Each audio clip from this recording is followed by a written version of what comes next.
생생경제 지금 시작합니다.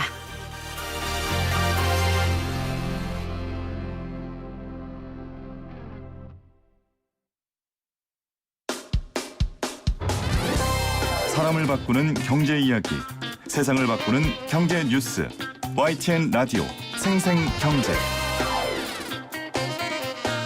오늘 가장 뜨거운 경제 소식을 제일 생생하게 전해드리는 시간입니다. 인터뷰하기에 앞서서 재난정보 알려드릴게요. 정부는 체류 자격 없는 외국인에 대해 강제 출국 걱정 없이 무료로 코로나19 검사를 실시하고 있습니다. 증상이 있는 경우 관할 보건소로 문의하여 검사를 받으시길 바라고요. 주변 외국인들에게도 코로나19 검사를 받을 수 있도록 널리 알려주시기를 바랍니다. 보건복지부에서 알려드렸습니다. 재난정보 전해드렸고요. 생생 인터뷰 이어가도록 하겠습니다. 미국이 코로나19에 따른 봉쇄 조치를 완화했습니다. 이에 대해 미국 내에서도 논란이 거셉니다. 국립전염병연구소 소장은 경제활동을 너무 빨리 재개한다면 미연에 피할 수 있었던 고통과 죽음을 겪게 될 것이다 라고 아주 강하게 경고했고요. 뉴욕 증시도 오히려 섣부른 경제활동으로 코로나가 재확산될 수 있다라는 생각 때문에 하락했습니다. 미중산업경제연구소 조용찬 소장과 함께 자세한 이야기 나눠볼게요. 소장님 어서 오세요. 예, 안녕하십니까. 자, 트럼프 대통령 참 여러 측면에서 대단한 것 같다는 생각이 듭니다. 코로나19가 지금 꺾인 것도 아니고 확진자가 여전한데 경제 재개를 할 모양이에요. 네, 아무래도 트럼프 대통령 입장에서는 현재 그 11월 대선을 앞두고서 경쟁자죠. 조 바이든 전 부통령과의 지지율 차가 6%포인트 정도로 지금 벌어져 있는 상태거든요. 네. 이런 그 지지율 차에서 역전했던 대선은 딱 3번밖에 없었다고 합니다. 이뿐만 아니라 경기 후퇴 국면에서 현직 대통령이 당선자로 선정이 된 경우는 없었다는 겁니다. 네. 이 때문에 코로나 바이러스로 인해서 현재까지 미국에서 사망자가 8만 명이 넘었고요. 이는 베트남 전쟁 당시 6만 명 전후보다는 상당히 많은 숫자이기 때문에 아무래도 트럼프 대통령 입장에서는 최대 선거의 승부처라고 할 수 있는 스윙 그 스테이트죠. 경합주 같은 경우는 펜실베니아, 미시간, 오하이오에서 지금 밀리고 있고요. 네. 또 거대 선거 인단을 갖고 있는 플로리다, 텍사스까지도 직격탄을 맞고 있기 때문에 아무래도 조바심을 내는 것으로 보여집니다. 지금 뭐 트럼프 대통령이 조바심이 나서 제가 보기엔 조금 선을 넘는 발언들도 많이 하고 있는 것 같아요. 그러니까 바이든 전 부통령에 대해서 뭐 중국의 이익을 옹호하고 있다 이렇게 비난하고 있고요. 그밖에 지금 아직까지 확산세가 진정되지 않은 상황에서 경제 재개를 시도하는 것도 그렇고요. 미국 내의 반응도 참 궁금해요. 네, 오늘 그 조사 자료가 발표가 됐는데요. 워싱턴 포스트지하고 입소스라고 하는 조사 기관이 나온 자료를 보니까 여론조사에서는 미국인들이 경제 재개와 관련해서 신중한 주지사를 지금 선호하는 것으로 나타나고 있습니다. 아무래도 오하이오 주지사 같은 경우는 공화당원이지만 상당히 좀 보수적으로 접근하면서 지지율이 가장 높은 86%가 나왔고요. 뉴욕 주지사 같은 경우에도 81%. 그리고 경제 재개를 먼저 서둘렀던 조지아 주지사 같은 경우는 가장 낮은 39%를 기록을 했는데요. 이 때문에 미국 안에서도 경제 재개와 관련해서는 좀 보수적으로 보는 쪽이 지금 상당히 늘어나고 있고요. 현재 미국에서는 경제 재개를 일부라도 시행한 주가 7개고요. 나머지 23개 지역 같은 경우에는 경제 재개를 곧 실시하겠다고 하지만 엄격한 조건들을 내놓고 있습니다. 뉴욕주 같은 경우에는 7개 조건을 달았는데요. 네. 중요한 내용은 신규 감염자 수가 감소한다든지 사망자 수, 여유 병상수, 검사 수와 같은 까다로운 조건을 내세우고 있기 때문에 앞으로 많은 주들이 좀 보수적으로 접근하지 않을까 이렇게 보여집니다. 지금 트럼프 대통령이 그 경제 재개 압박을 각주 정부에 지금 내리고 있는 형국이잖아요.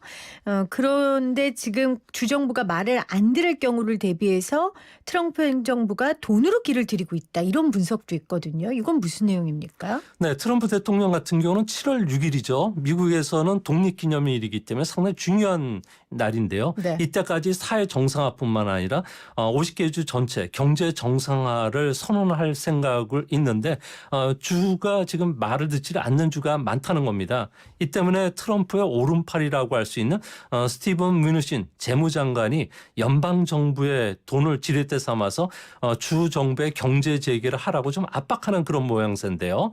의회 같은 경우에는 코로나 바이러스의 직격탄을 맞은 지방 정부에 5천억 달러의 그 예산을 배정을 했습니다. 네. 이때 이제 그 스티븐 뮤누신 재무장관 같은 경우는 재량권이 있는데요. 주정부가 필요한 자금을 매우 낮은 금리에 빌릴 수 있다는 언급을 했다는 것은 말을 안 들면은 금리를 높게 해주고 다음번 경기 부양책에서는 아예 그 주를 빼겠다는 협박성으로 보여지는데요. 하지만 그 주 같은 경우에는 섣불리 경제 재개를 했다가는 뭐 그렇죠. 더블 딥에 빠질 가능성이 있고요. 또 사망자가 확산될 수가 있기 때문에 미국 안에서는 러시아 룰렛 게임이 되지 않을까 걱정하는 분위기가 역력하다는 점에서 트럼프대로 이렇게 흘러가지는 않는 모양입니다. 그러니까 주 정부의 코로나19 뭐 극복 자금을 빌려주는데 니네 말 안 들으면 이자 높게 받을 거야. 지금 이렇게 엄포를 놓고 있다는 거예요. 우리나라 같으면 이런 일 있으면 난리 날 것 같은데 미국 국민들은 그래도 차분하게 이 상황을 보나 봐요. 네, 트럼프 대통령 같은 경우는 지지자들 특히 공화당 지지층의 지지율은 무려 90% 정도 됩니다. 그러다 보니까 이런 강경 발언을 하면은 전시 체제 하에 자신의 이미지가 올라가고요. 지지율이 더 결집하는 현상이 있기 때문에 아무래도 그 중국계 그 여기자에 대한 네. 공격 같은 현상 뭐 이런 것들이 앞으로도 자주 나올 가능성이 크고요. 아무래도 이런 거는 조 바이든 부통령의 지지율 격차가 확대될수록 더 할 수밖에 없는데요. 트럼프 입장에서 보면은 지금 상당히 안타까운 점이 트럼프의 가장 큰 장점이라는 것은 아무래도 대중 집회를 통해서 많은 지지자들을 결집해야 되는데 사회적 거리두기로 인해서 이런 것들을 할 수가 없기 네. 때문에 오히려 강경 발언들을 쏟아내는 그 배경이 되지 않았나 이렇게 보여집니다. 우리가 위기 속에 영웅이 난다고 하는데 이 영웅은 사람들을 구하는 영웅이어야지 본인을 구하는 영웅이 돼서는 안 되는 거잖아요. 트럼프 대통령이 정말 좀 이런 말을 새겨 듣고 미국 대국에 맞는 본인들이 늘 말하는 그 국가의 위상에 맞는 그런 지도자의 모습을 보였으면 하는 바람입니다. 지금 소장님이 언급하셨어요. 지금 그 중국계 미국인 그 기자 하고의 발언. 그 이후에 트위터에 또 트럼프가 글을 올려서 굉장히 많은 사람들이 공분을 사고 있거든요. 어떤 내용이죠? 네, 12일 그러니까 화요일 날 그 트위터에 보니까요. 아시아계 미국인들은 중국이 미국과 세계의 한일에 대해서 매우 화가 나 있다. 그리고 중국계 미국인들이 가장 분노하고 있다. 나는 그들의 탓을 하지 않겠다는 이야기를 했는데요. 아무래도 그 트럼프 입장에서는 코로나 발원지인 중국이 사태 심각성을 느끼고도 한 달 넘게 은폐하는 바람에 세계적으로 420만 명이 감염이 됐고요. 29만 명이 사망했다고 이야기를 하는 것은 네. 아무래도 미국인들보다는 중국에 대한 때리기에 나설수록 아무래도 지지층 결집이 더 쉽다는 정치적 행위로 보여지고요. 또 자신처럼 중국에 분노하고 그 전시 대통령인 자신을 지지해야지만 이 사태와 관련해서 좀 더 명확하고 여러분들의 그 진짜 분노를 내가 해소시켜주겠다. 그리고 앞으로 이거와 관련해서 여러 가지 정책안들을 쏟아내면서 만족시켜주겠다. 이런 그 뉘앙스가 다분하게 깔려 있다고 보여집니다. 네. 그런데 이제 트럼프의 이 말이 정치적 발언으로만 끝나는 게 아니라 정말 중국의 코로나19 사태 관련 청구서를 내밀어야겠다라고까지 얘기해서 진짜로 뭔가 액션을 취할 건가 이런 우려도 있거든요. 어떤 사람은 기대겠지만요. 근데 사실 또 그런 게 현실화될 가능성이 큰데요. 현재 미국과 중국 간의 코로나 바이러스 책임 공방 논란을 보면은 네. 아무래도 말이 비수가 될 수가 있고요. 또 이웃 간의 말싸움 끝에 서로 적이 된다는 우리 속담이 그대로 적용되지 않을까 우려가 됩니다. 폼페이오 장관 같은 경우에는 중국을 겨냥해서 방화범이 소방관인 척 코스프레 한다면서 돌직구를 지난 4월 달에 날렸는데요. 네. 이에 대해서 중국 CCTV 같은 경우에는 제정신이 아니다. 사악하고 제멋대로 거짓말을 퍼뜨린다. 그리고 다른 언론들 같은 경우는 인류 공동의 적이라고 비판을 했거든요. 서로가 날선 대립을 하다 보니까 네. 이제는 몸싸움으로 비화되는 그런 모습입니다. 당장 다음 주 같은 경우에는 수요일 날은 차잉원 대만 총통의 취임식인데요. 여기에서 아무래도 그 미국 같은 경우는 중국 책임론 그리고 대만과의 관계 강화 그리고 이번 주 금요일 날은 화해에 대한 미국의 제재 1주년이기 때문에 네. 아무래도 이거와 관련된 강경 발언들이 나오지 않을까 보여집니다. 자, 강경 발언들이 앞으로도 계속 이어질 것으로 보고 있는데 지금 말씀하신 것처럼 말싸움이 몸싸움 되는 거다. 그러면 사실은 겨우겨우 마지막 단계까지 갔던 미중 무역 분쟁이 또다시 원점으로 돌아가거나 아니면 이거보다 훨씬 센 미중 무역 전쟁이 다시 시작되는 거 아니냐. 그러니까 말싸움이 몸싸움으로 변질돼서 그게 현실화되는 거 아니냐. 이런 우려가 있거든요. 네, 그렇습니다. 지금 언제든지 그 미중 간의 갈등은 진짜 몸싸움으로 전개될 수가 있는데요. 현재 트럼프 대통령은 코로나 바이러스 진원지와 관련된 진지한 조사를 하고 있다고 밝혔고요. 1, 2주 안에 결과가 나온다고 하고 있기 때문에 네. 만약에 이런 상황이 되면은 징벌적 관세 부과가 가능하게 되겠고요. 또 이렇게 되면은 미국 안에서 집단 소송과 관련해서 중국과 관련해서 뭐 국채라든지 국유자산을 동결할 수도 있는 상황입니다. 뭐 더 나아가서 앞으로 경제와 관련된 압박 강도는 점점 강해질 것으로 보여지는데요. 세계 공급망에서 중국을 아예 배제시키는 작업들이 현재 추진이 되고 있습니다. 뭐 중국 기업과 기술 공유라든지 협력 사업을 중단하라고 압박을 넣고 있고요. 또 중국 수입품에 대한 징벌적 관세 부과뿐만 아니라 탈중국 기업들에게 보조금을 주는 정책, 그리고 미국 조달 시장에서 중국 기업을 배제하는 안, 그리고 동맹국들에게도 전략 문자라든지 중요 그 협약과 관련해서는 수출 금지가 차례로 내려질 가능성이 큰데요. 이렇게 되면은 미중 간에는 뭐 콩 소고기 수입 금지 문제가 아니라 그렇네요. 지금 본격적인 무역 전쟁으로 들어갈 가능성이 크지 않나 보여집니다. 그러니까 아예 어떤 항목은 되고 어떤 항목은 안 되고 이게 아니라 아예 국제무역시장에서 중국과의 협력을 원천적으로 차단하는 국제 공조까지 만들어낼 수 있다. 현실적으로 이게 가능합니까?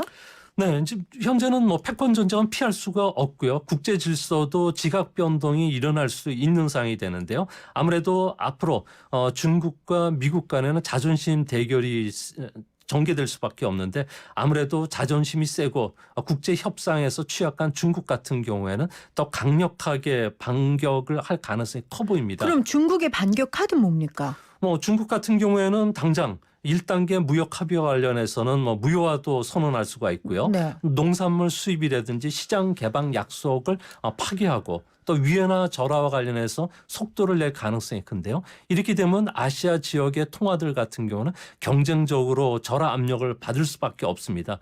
여기에 남중국해 그리고 대만 해협의 뭐 군사적 긴장도 높일 수가 있고요. 또 호주나 영국처럼 배상금을 요구하는 나라에 대해서는 관광 중단 그리고 농축산물을 비롯해서 주요 수입품에 대한 수입 금수 조치, 유학생과 관련된 송출 중단 조치들을 내릴 가능성이 크기 때문에 앞으로 미중 간에는 뭐 최악의 시나리오는 무력 충돌 잘해야 냉전 체계로 해결할 수 있는 가능성이 있지 않나 이렇게 보여질 정도로 상당히 좀 어려운 상황으로 가고 있습니다. 무력 충돌까지요.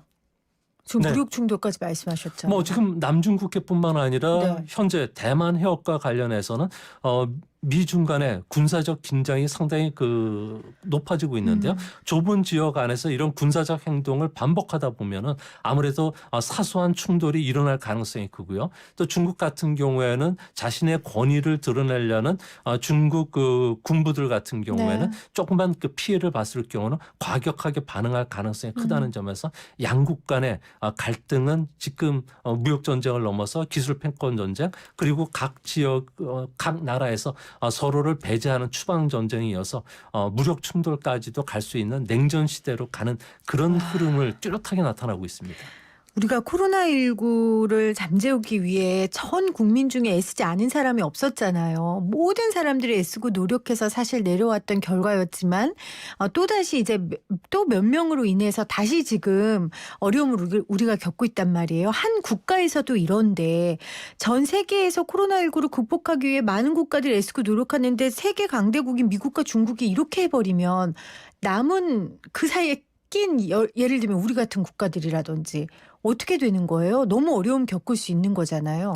네, 국제 그 용어 중에서 1등과 2등이 싸움하면은 3등이 사라진다는 이야기가 있습니다. 아이고. 고래 싸움에 새우등 터지죠. 터질 수밖에 없는데요. 특히 이 문제와 관련해서는 올해 미국이 G7 정상회담 의장국입니다. 네. 6월 10일부터 12일까지 G7 회담이 미국에서 열리게 되는데요. 트럼프 입장에서는 중국 제재뿐만 아니라 배상을 요구하는 대중국 결의안을 채택할 가능성이 높다고 합니다. 근데 이런 분위기는 11월까지 대선 때까지는 미중 관계가 협조보다는 그렇겠네요. 아무래도 불신 그리고 더 나가서 갈등, 군사적 충돌뿐만 아니라 뭐 관세 부과도 있을 수가 있고요. 여기에 또 이변, 대립 격화라는 악순환에 빠져들 가능성이 큰데요. 이렇게 되면은 코로나 바이러스가 낳은 새로운 대립 구조가 올해 중에 뿐만 아니라 내년에도 계속될 가능성이 크지 않나 이렇게 네. 보여집니다. 참 미중 무역 갈등 이야기 우리가 몇 년째 하고 있고 결국은 잘 될 것 같다. 1차 협상 됐다 했는데 지금 예전에 미중 무역 갈등보다 더 큰 새로운 냉전 체제가 시작될 수 있다라고 얘기할 수 있는 갈등이 새롭게 시작됐습니다. 정말 안타까운데 트럼프 대통령이 지금 연방퇴직연금이 중국 주식에 투자하는 것도 중단해라 이렇게 지시한 거예요. 그러니까 예를 들면 우리 국민연금 같은 경우에 중국 주식 사지 마라 이렇게 지시한 거잖아요. 이게 금융시장도 정말 기술 패권 전쟁처럼 장난이 아닐 것 같아요. 네, 벌써 이제 시작이 되고 있는데요. 뭐 미국의 연방 공무원 퇴직 연금 같은 경우에는 40억 달러 정도를 중국 주식에 투자를 하고 있고요. 나머지 그 뮤추얼 펀드라든지 뭐 각종 연기금들 같은 경우에도 중국의 그 첨단 기업들 성장주에도 많은 투자를 하고 있습니다. 네. 이번에 그 연방 공무원 퇴직 연금에 대한 투자 금지 조치는 중국 기업들에게 투자 금지 조치와 똑같기 때문에 뭐 국가 안보, 투자 위험을 제기하고 있는데요. 이렇게 되면 앞으로 미중 간에는 서로 이제 보복 전쟁에 들어갈 가능성이 큰데 이와는 별도로 미국 의회 같은 경우에는 미국 내 상장된 중국 기업에 대한 상장 폐지와 관련된 법안이 지금 제출하고 있고요. 네. 또 중국 정부뿐만 아니라 국유 기업에 대한 자산을 동결하는 법안까지 올라갔기 때문에 앞으로 중국과 관련된 전방위적인 금융 압박은 좀 상당히 좀 그 세지지 않을까 이렇게 보여집니다. 어찌됐건 코로나19가 시작된 곳은 중국이니까 지금 중국 입장이 좋은 건 아니에요. 미국과 중국과 붙었을 때 말이죠. 중국이 곧 전인대를 여는데 이 전인대가 지금 한 차례 연기된 거였죠. 5월 다음 달 22일 맞습니까? 다음 달 22일 베이징에 시작하는데 이때 코로나19로 직격탄을 맞은 만큼 경제 성장률을 아예 내놓지 않을 수도 있다라는 관측도 나오고 뭐 여러 가지 이야기들이 나올 것 같아요. 어떻게 전망하세요? 네, 홍콩에서 나오는 자료에 따르면 올해 성장률 발표를 하지는 않을 것이라고 하는데요. 아무래도 이코노미스트들이 올해 중국 성장률 전망치를 평균치를 내보니까 1.8%밖에 안 된다는 겁니다. 이 때문에 6% 성장을 지키겠다는 바오리오 정책은 쓸 수가 없게 되고요. 그 대신 6가지 보장 정책을 확보하기 위한 류오바오 정책을 쓰게 되는데요. 중국 같은 경우는 4천만 명 이상의 실업자가 이번 코로나 바이러스로 인해 생겼다고 합니다. 네. 이 때문에 마치 화라산 위에 앉아있는 사회 불안이 지속이 되고 있기 때문에 뭐 취업 보장이라든지 장바구니 물가를 보장해주는 민생 보장, 그리고 기업 활동을 보장하는 정책, 그리고 무역 의존도가 40%가 되기 때문에 미중 갈등에 대비해서 비축 물자를 확보하는 식량과 에너지 안정 문제 등, 그리고 또 공급망 보장이라든지 행정망 보장을 쓰게 되는데요. 이것보다 우리 경제의 가장 중요한 점은 중국이 수출 대신 내수로 성장 동력을 바꾸면서 중국 제조 2025를 폐기하고 대신 중국 표준 2030-35 정책을 쓴다고 합니다. 180도로 바꾸게 되는데요. 이렇게 되면은 앞으로 5G뿐만 아니라 뭐 모빌리티 산업이라든지 다양한 분야에서 우리 기업들의 첨단 그 경쟁력을 압박할 가능성이 크기 때문에 우리 정부 입장에서는 한국판 뉴딜 정책이라고는 새로운 혁신 단계를 좀 더 가속화시킬 필요가 있지 않나 보여집니다. 네. 코로나19 이후 미중 관계 전망에 대한 이야기 미중 산업경제연구소 조용찬 수장과 함께했습니다. 수장님 고맙습니다. 예, 감사합니다. 모든 인쇄 가능한 성원 에드피아 온라인 주문 간편한 성원 에드피아 누구든지 어디서나 쉽고 빠르게 인쇄의 유토피아 성원 에드피아 쉽고 인쇄가 현실이 되는 곳. 국민인쇄 성원에드피아. 맛있어. 선물 맛집 생생경제 선물을 소개합니다. 건강한 먹거리